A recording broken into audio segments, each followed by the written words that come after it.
I don't understand what has happened. I thought we were all in agreement that Spider-Man No Way Home was good. Scratch that. Great. When the movie was released back in 2021, it felt like everyone was united as fans, heck, as human beings. Audiences were cheering, positivity for Spider-Man and superheroes were at an all-time high like it was Endgame again. All was great in the world. And something happened. It was like once No Way Home was out of theaters and in the hands of fans across the world, there was this turn from positivity into negativity all over the internet for Spider-Man No Way Home. It was some sort of chain reaction that happened all at once, and it hasn't stopped since. One by one, people started to call this movie just nostalgia bait and a cash grab. According to fans now, apparently the movie is actually really bad. And the only reason why people were loving this movie so much is because Toby and Andrew coming back, and the cameos, and the villains, and Doc Ock, and the list of bullshit goes on. I respect the opinions of those that feel on second watch at home without the audiences cheering with the movie that No Way Home isn't really good, or is just now overrated. But I just disagree, and I'm here in the start of 2024 to change the narrative of Spider-Man No Way Home back to what it used to be. Spider-Man No Way Home is a good movie and a great Spider-Man movie that is a narrative juggernaut that skillfully combines multiple storylines from generations of Spider-Man. This ambitious crossover doesn't rely solely on the novelty of its premise, but uses it as a foundation to explore themes of responsibility, redemption, and the consequences of playing with the fabric of reality. Spider-Man No Way Home balances these elements, ensuring that character arcs are both respectful and integral to the story's progression, and demonstrating narrative craftsmanship at its finest. No Way Home really was made with a lot of heart. You can see it in the way Jon Watts crafts his scenes, with beautiful shots, like this one scene where Peter is crying in the rain because of everything that's happened to him throughout this film. Or the scene where Peter's spidey sense is going off in the apartment and we get the zoomed in shot of his face, and all of it was just great camera work, and the directing was done with care and not half-assed. No Way Home could have easily just done generic shots and made scenes look really ugly and bland, just like how the majority of MCU movies look post-Endgame. But there was substance in the way they crafted their scenes. There was care put into the shots, and just in general, like so many moments, was just done with care. Even in the ending, you can see how much heart there was in this movie with the swinging scene and with the music playing in the background. All of it was just done really well. And speaking of the ending, I'm just so glad that they changed the ending of this movie to what we got now. Jon Watts and Tom Holland care so much about the character and his story that they felt like the ending needed to be changed, and it needed to be a bit more tragic and set Spider-Man up with a clean slate by having everyone forget who he is. And by doing so, they also set him up for a future that's more street level and grounded. They saw how the original ending just did not work, and they fixed it because they care more about the story than making a movie that's a quick cash grab. Also, I would just like to say I love how they try to use a lot of practical effects, especially with the fight scenes. They could have easily done everything in CGI, but there's surprisingly a lot less CGI and green screen in this movie compared to your average MCU movie. There's plenty of examples of how much heart went into this movie when they didn't have to put any heart into it at all. Even the cameos weren't half-assed, like with Maguire and Garfield's return to their Spider-Man roles. They brought out such a profound sense of legacy to the film. Their characters served as mentors to Tom Holland's Peter Parker, offering wisdom born from their unique experiences. This mentorship was crucial, helping MCU Spider-Man navigate the complexities of loss, guilt, and heroism. Their presence underscored the timeless theme of Spider-Man that with great power, there must also come great responsibility. Their inclusion allowed for significant character development, particularly through the lens of what it means to be Spider-Man. Each character has faced their own tragedies and triumphs. Sharing these experiences provided not only a moment for the characters, but also for the audience. The sharing of burdens and lessons between the three Spider-Men highlighted their individual journey, showcasing their growth and the universal challenges of being a hero. The emotional presence of their return cannot be overstated.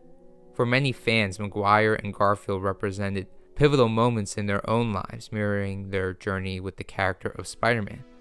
Their interactions with MCU Spider-Man offered a multi-generational dialogue, bridging the gap between the fans of old and reinforcing the emotional bonds we share with these characters. Rather than detracting from the narrative and feeling like a lazy cash grab that we have seen from a lot of franchises these days, the inclusion of Raimi's Spider-Man and the Amazing Spider-Man made the story better.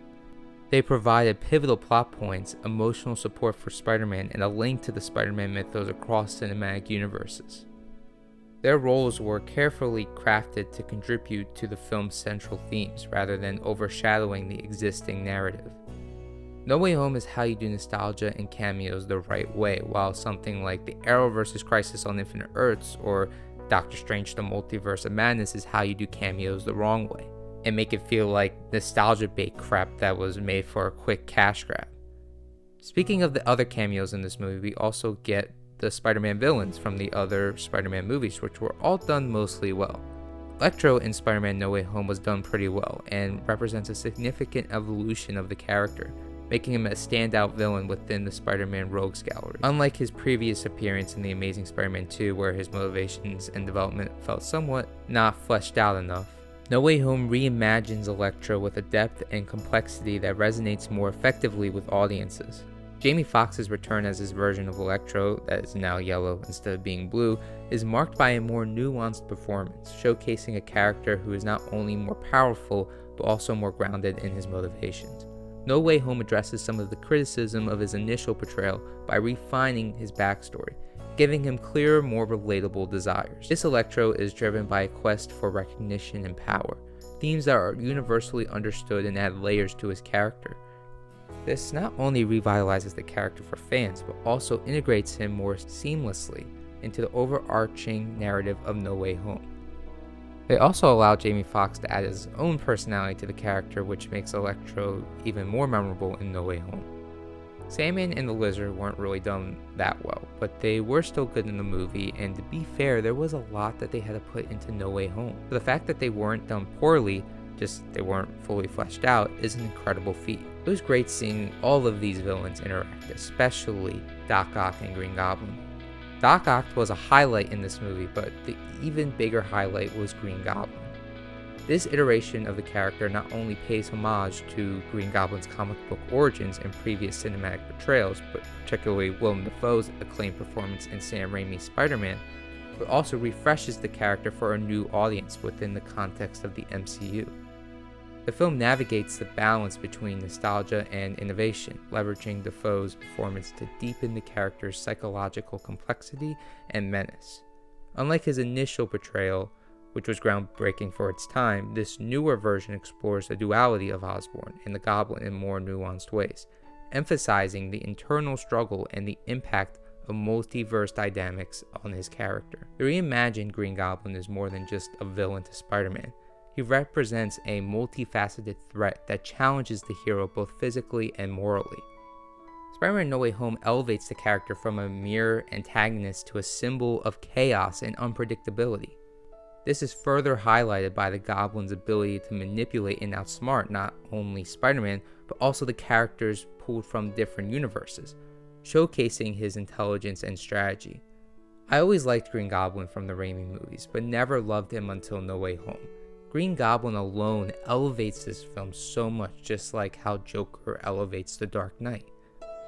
Willem Dafoe, in my opinion, had an all-time villain performance in this movie. Like, he legitimately gave me goosebumps with his performance, and just the way the character was written. I just loved the way Green Goblin was used in this movie, and I was surprised at how well this character was written and used in Spider-Man No Way Home. This movie illustrates the ripple effects of Peter's choices, highlighting the moral dilemmas inherent in wielding power. Through his journey, Peter comes to understand the true meaning of responsibility, not just towards his own world, but towards the entire multiverse. His willingness to confront the consequences of his actions, even at great personal cost, underscores the film's deeper exploration of ethical integrity and self-sacrifice. This movie celebrates what came before and takes its audience seriously, but in a fun way. There's lots of callbacks and there is drama, but it makes sense in the world that was built around him and the character that he is. For better or for worse, with great power comes great responsibility, and that's the sad message of this movie, or one of the many messages in this movie. But the movie is able to give you so much that even when you know something completely horrible is about to happen, you also know that some lighter moments will follow. Spider-Man No Way Home transcends mere nostalgia to emerge as a profound meditation on identity, responsibility, and redemption. Through its richly layered narrative and compelling character arcs, the film invites audiences to reflect on universal themes that resonate far beyond the confines of the superhero genre. As Peter Parker grapples with his place in the world and the consequences of his choices, he embodies the timeless struggle for self-discovery and moral integrity. In doing so, Spider-Man No Way Home cements its place not only as a beloved entry in the Spider-Man franchise, but also as a cinematic experience that speaks to the human condition in all of its complexity. I'm just so thankful this movie really wasn't a cash grab. To me, if this movie was a true cash grab and just nostalgia bait for the heck of it, then it would not have had such serious moments like with Aunt May dying and the scenes with Toby and Andrew on the rooftop, and they talk about what they have lost, like Peter talking about how he lost Uncle Ben, and then Andrew's Peter talking about how he lost Gwen. Then both Spider-Man try to help Peter by having him not go down the dark path, make sure Tom's Peter doesn't stop pulling his punches like Andrew's Spider-Man did. And this movie would have had just jokes all the time, non-stop quippiness, forced comedy every 25 seconds, the actors not really trying. There would have been no stakes and no struggle with Peter trying to not cross that line and get revenge for Aunt May. And also, that ending would have not existed if they were just making this movie for a quick buck. I feel like throughout this entire film there was a sense of a bit of course correction to get rid of the Iron Boy Jr. criticism, because they listened to the fans about all of the criticism. I personally never felt that way about MCU Spider-Man. I don't believe that he was Iron Boy Jr. Well, I do feel that criticism is well deserved for what they did with Spider-Man in Far From Home, but the fact that they even listened to their audience about that criticism is just really cool. And I feel like this was the ending that was needed for Spider-Man to enter his college years. I love how tragic this ending is, but also being an ending that shows a hopeful future for Spider-Man. He saved the day, and it costed him everything. Like, gosh, how could people not love this movie? Like, seriously. I don't get it, but like I said, I do respect everyone's opinions. I never want to try to hate anyone's opinion from what they've got from a movie. Film is subjective. Everything Spider-Man is subjective as well. Sure, No Way Home does have flaws, and it has some weaknesses that keep this movie from being a great movie just in general. Like the way Doctor Strange casts that spell in the beginning of the movie to kickstart the events of No Way Home. Like, that whole sequence was just poorly done and made Doctor Strange come off as a bit of a dumbass. And I think it's a bit extreme that a mind wipe going wrong can cause an entire world-ending multiverse event. Also, the ending could have been more fleshed out a bit. Like, how does that spell really work at the end of No Way Home? Is it just that Earth no longer knows Peter Parker exists? Is it truly a spell, or has reality been altered forever? What happens to the villains at the end of the movie? Are they saved, or do they go back to their universe and just die? So yeah, the movie is obviously flawed and things weren't wrapped up the best way. But just because it has flaws doesn't mean it's now all of a sudden a bad movie, and a lot of those questions can be answered in future films. But the way the whole beginning happens can't be excused though. Like, that's just not that good of a scene, and it's just poor writing. But that one scene doesn't destroy the themes and emotional moments that this film presents. Peter did a really stupid thing along with Doctor Strange, and then Peter had to pay for the consequences of his actions, which fits Spider-Man so well. This movie is a great conclusion for MCU Spider-Man's high school years, along with being a great celebration of everything Spider-Man in general, while setting up such a promising future for Tom Holland's Spider-Man. This movie is such an emotional roller coaster that doesn't feel artificially made. This movie was made with care and appreciation for everything Spider-Man. No Way Home is a good movie that goes beyond just having nostalgia.